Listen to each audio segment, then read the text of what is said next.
This secret Italian method for fried lamb chops delivers mouth-watering results.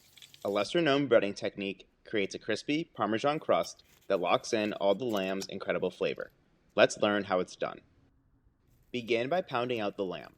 We're not trying to pound these like chicken cutlets, but just want to slightly increase their size and thin out the center. So place over some plastic wrap and give them a few good whacks, flipping them over so it's as even as possible. The very center should be about a ½ inch thick, while the outer edges will be closer to a ¼ inch thick. The secret to this recipe is replacing flour with Parmesan cheese in the first layer of the breading process, which will subtly provide a unique salty and nutty flavor that's the perfect complement to the rich lamb.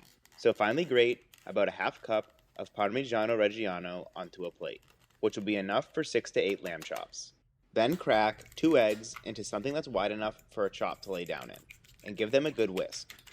Also add 3/4 cup of plain breadcrumbs to a plate, along with a pinch of salt and pepper to complete the breading stations. Place each chop in the cheese and gently pat it in so there's a thin, even layer on both sides. Then shake off any excess before dipping it in the egg. The cheese sticks to the moisture on the lamb, and the egg will be able to grip onto the cheese. Make sure both sides and the perimeter are completely coated in the egg so the breadcrumbs have something to stick onto. Let the extra egg drip off, and now place it in the crumbs.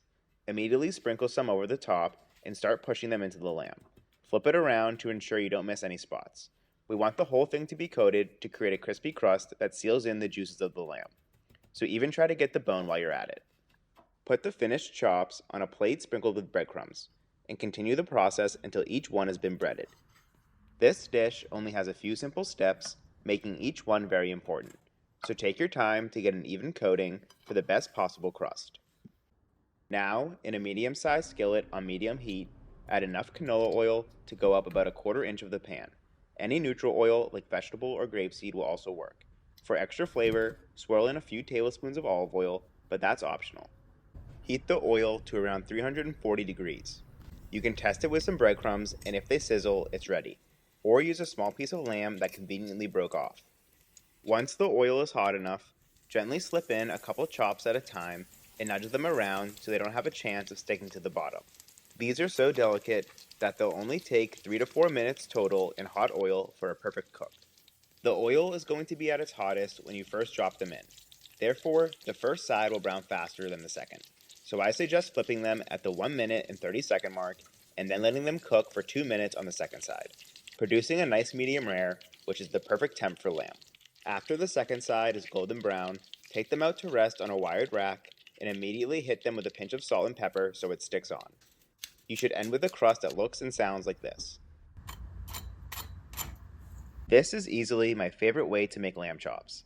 They're crispy, tender, and full of flavor. Serve them up with a squeeze of lemon before enjoying. Please share your thoughts in the comments or let me know which Italian-inspired dish you'd like to learn next. Thanks for watching.